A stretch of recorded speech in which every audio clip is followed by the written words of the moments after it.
I want to ask you a question. Are you someone that's struggling with body fat around your stomach? Maybe you have stubborn fat around your hips, your butt, or maybe you are a man that carries a fat around his breast tissue. Then this is the video for you. Do not swipe away. Today, I'm going to be talking about two hormones called estrogen and cortisol. But before I go into the topic, I just want to express something. There are so many people, especially women, that I meet and that express to me the frustration that they have struggling to lose weight. Struggling, they try everything. I'm talking about, it's not only about restricting your calories, eating less and exercising. Yes, that is one of the main factors, but hormones play a huge role. There are many other factors as well that I'm going to explain as well that play a huge role in our ability to be able to burn fat efficiently. And that's why I'm doing these videos. Please, if you have any friends that are struggling to be healthy, to be fit, in order for this video to be able to reach more people, I need you to comment, tag someone, like someone. This is why that I'm doing this. Like, I really want to share information, free information that can help people. Some people cannot afford a nutritionist or a trainer, and they don't have the right resources to be able to get the right information. And when you like and you comment and you engage in the video, Instagram makes this video appear in the newsfeed. All right, enough of that. I just wanted to express that. All right, so let me jump into this topic. Now, before I explain anything about hormones, I first want you to realize the many other factors that could be causing you to gain weight and to not really be healthy. Chronic inflammation, nutritional deficiencies, changes in our gut health, in our microbiome, metabolism within our mitochondria, hormonal imbalances, the three stressors. We got physical, emotional, and chemical stressors, environmental toxins.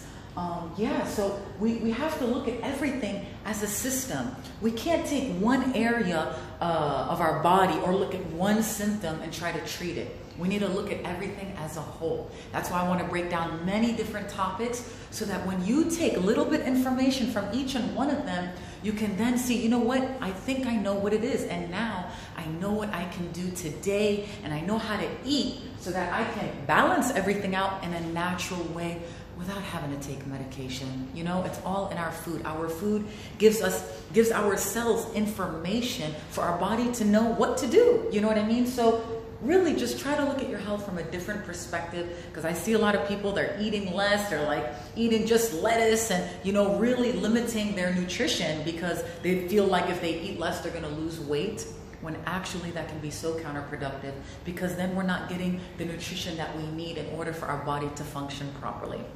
So what is estrogen? Okay.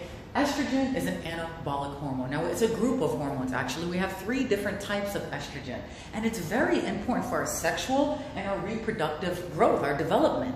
And the thing is, when they become imbalanced, we need a ratio of these hormones. But when it comes imbalanced is when our body starts to deal with some difficulties. So I'm going to explain everything in this video, what causes this imbalance, and what you can do today in your diet to be able to balance those hormones out, okay? So the first thing I want to talk about are the causes. What causes this imbalance from the beginning? This is the #1 question that we need to know so that we know what to change in our lifestyle and in our diet that can help us be healthy. Now, there is something called xenoestrogens, okay? This comes from external factors in our environment and our food that disrupt this estrogen and increase the levels of estrogen in our body. And what are those?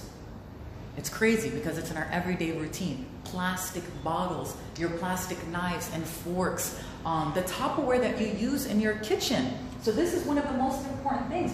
We need to avoid Teflon, copper, aluminum, ceramic coated, okay? So instead, write this down, okay? Make sure that you have a little pen and paper so that you can make these adjustments next time that you go to the grocery store and are aware. You can get these glass bottles and put the water in it. You can actually buy this big glass, you know, container where they have the water in it, and you just fill your glass up every day, and you put lemon and you put some fruits in there and stuff, and it looks nice as well, and it makes you want to drink more water when it looks pretty like that. So what do you want to get? You want to get enabled cast iron. Okay, you can Google these things, you can write it down, you can do your own research. stainless steel, glass, and something that's called bare cased iron. These right here are the ones that you want. You want to avoid the Teflon, the copper, the aluminum, the ceramic coated, okay? Because when you're cooking, you see how it starts to get destroyed, and these gases and chemicals and all of that is what disrupts our hormones. And you see people, they cook with silver and they're scratching the pan and they're using it for long periods. This is the worst that you can do, okay? So the first thing is detoxing your kitchen, okay?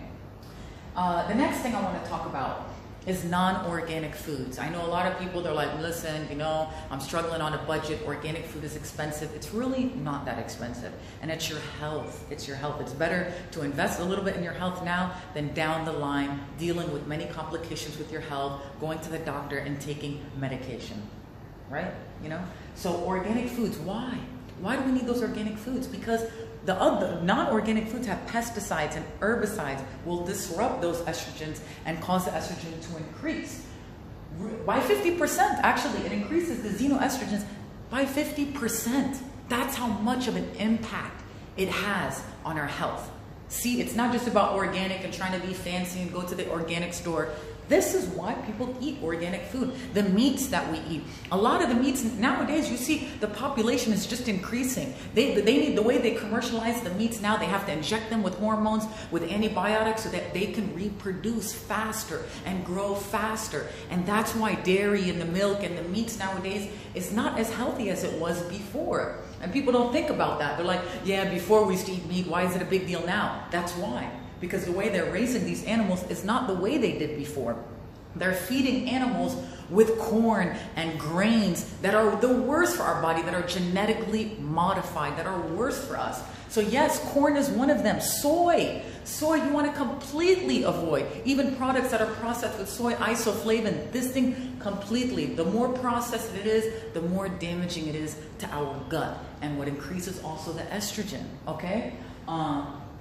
So the processed fruit, products with soy, yes, we mentioned that. The sauces, a lot of the sauces are made with soy. So be careful with that. I don't want to freak you guys out, but if you're someone that's dealing with some health issues and you're struggling to lose weight, you're retaining a lot of water around your body and you don't feel good, then these are the things that you have to pay attention to. These little things that you can change now.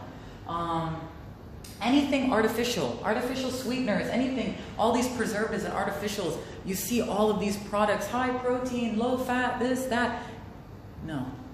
The more you stick to a whole food means it's not processed, okay? Coming from the earth, and it's organic, the healthier you will be, and you will repair your body. Your cells are constantly growing and repairing and being replaced. Every couple of months, you can change your entire health. So be careful with that, okay? Now, what are the things that you can change as well in your lifestyle right now that can help you? Now, we need to pay attention to our liver and our gallbladder, okay? Because this is what helps our body flush the toxins out, flush the estrogen out. We need to have fiber in our diet so that we're also not constipated and we go to the bathroom.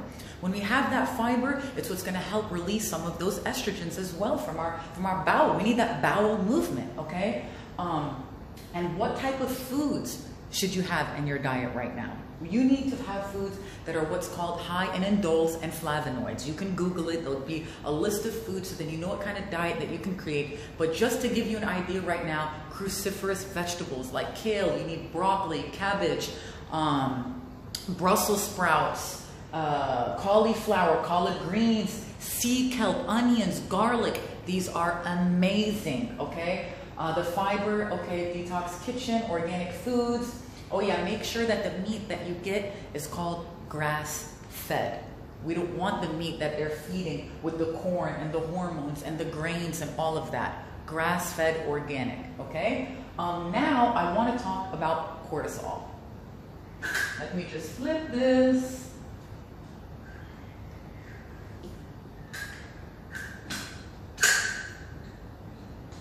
Sorry, guys. All right, there we go. So what is cortisol? Cortisol responds when our body is under stress. It's a very important hormone that we need, okay? It helps control our blood sugar levels. It helps regulate metabolism, reduce inflammation. balances the water and salt in our body. So you can see, and controls blood pressure. So you can see how when we have high cortisol, how it affects our body. Retaining fat, retaining water, having high blood pressure, our metabolism, not having the ability to be able to burn fat, and causing insulin resistance. When you're dealing with high estrogen and high cortisol, it affects insulin, because estrogen is also what helps balance insulin properties, and also cortisol. So when those become really high and dominant, then you get something that's called insulin resistant. I did episodes about that on my podcast for those who don't know. And if you don't go on Instagram and you don't want to waste your data on your phone, if you have an iPhone, you already have the app podcast in there. All you got to do is type in my name, Dina Space TV. You'll find my podcast there. I did many episodes breaking down topics in a simple way, short 5 to 10 minute podcast episodes where you can really absorb that information and you can listen to it in the car. It's so easy. So then what happens to the body when you have too much cortisol? Okay, you store something that's called triglycerides. Okay, it's basically a fat that's in our blood. So what happens, it takes that stored triglycerides and it stores it in our visceral fat around our organs in our stomach. And that's why we carry extra weight around our stomach when we have high insulin, when we have high estrogen, when we have high cortisol. Okay, even if you eat less, it has nothing to do with that. That's why calorie restriction is one aspect of your, diet or whatever, weight loss. But this is very important to pay attention to, okay? So it redistributes the fats around the visceral, affects our blood sugar and insulin. I mentioned that, and the 3 most important stressors. And the body doesn't know the difference of these stressors. Chemical, physical, emotional. The body doesn't know. The body just knows it's under stress. So then what can you do today to be able to lower that cortisol? Sleep is one of the most important things. When you don't get enough sleep, especially when you don't sleep in deep sleep starting from 11 o'clock p.m., you're not allowing certain organs in your body to repair. You're not allowing that part of your nervous system that allows you to stay calm, to feel relaxed, to recover, to repair your body. So when you don't sleep or you sleep late, it will affect everything, especially your gallbladder that I mentioned before. What helps the gallbladder and the liver to detoxify. I just ate so much, man. I feel so full. Meditation. I know some of you might think, I don't need to meditate and I need to be in the woods. You can meditate when you first wake up. This is what I do. I first wake up, I sit down, peace and quiet on my couch, and I meditate 10, 15, 20 minutes. Start with even 2 minutes. Are constantly thinking and we're constantly stressed out. Bills, projects, work, relationship, all these things that are happening in our life that's causing us to feel stressed. So we need to bring that down, and just relax our mind and not think about anything. So that when we do that, we have such a clear mind. We become so much more creative. We reach a part in our brain that makes us feel like as if you declutter your home or you declutter the drawers in your house. Honestly, this is how it makes you feel. It's crazy. It's crazy. It's like when you know there's a mess and it's hidden in the closet or the drawer in the back of your mind. You're stressed out. You don't know why. But when you take all your papers and you organize all your clothes and everything has its own place, you feel relaxed. You feel like now I can focus. Same thing goes with the thoughts in our brain. We need to declutter that. Vitamin C. So you can add that lemon in the water. What I mentioned in the last video, many benefits come from vitamin C to help our immune system, but it also helps our body to deal with stress.